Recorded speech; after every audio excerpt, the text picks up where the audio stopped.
Praise the lord.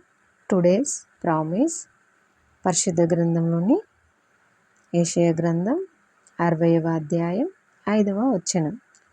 సముద్ర వ్యాపారం నీ వైపు తిప్పబడును, జనముల ఐశ్వర్యం నీ యొద్దకు వచ్చును. దేవుడు ఈరోజు మనకి గొప్ప వాగ్దానము ఇచ్చాడు. సముద్ర వ్యాపారం నీ వైపు తిప్పబడును.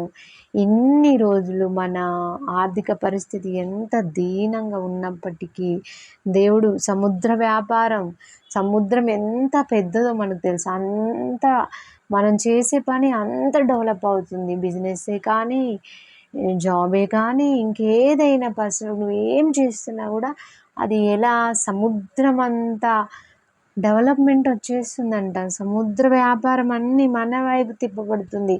ఇంకా మనం ఏ బిజినెస్ చేసినా, ఏం చేసినా అన్నీ దేవుడు లాభాలే ఇవ్వబోతున్నాడు.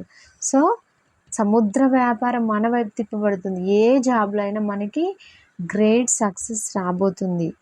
జనముల ఐశ్వర్యం నీ యొద్దకు వచ్చును. మనం ఇన్ని రోజులు దీన స్థితిలో, పేద స్థితిలో ఉన్నామేమో, బట్ జనముల ఐశ్వర్యం అంటే దానంతట అది వచ్చేది.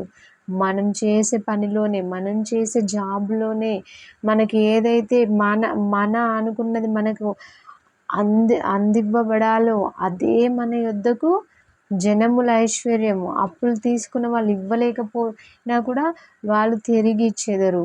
ఇంకా మన వస్తువులు ఎవరైనా బిగబట్టుకున్నా అవి అన్నీ వచ్చేస్తాయి అన్నమాట. అంటే ఇంకా అంతా దేవుడు మన వైపు తిప్పబడుతున్నాడు.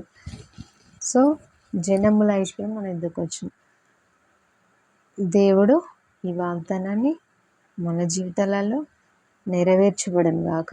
ఆమేన్.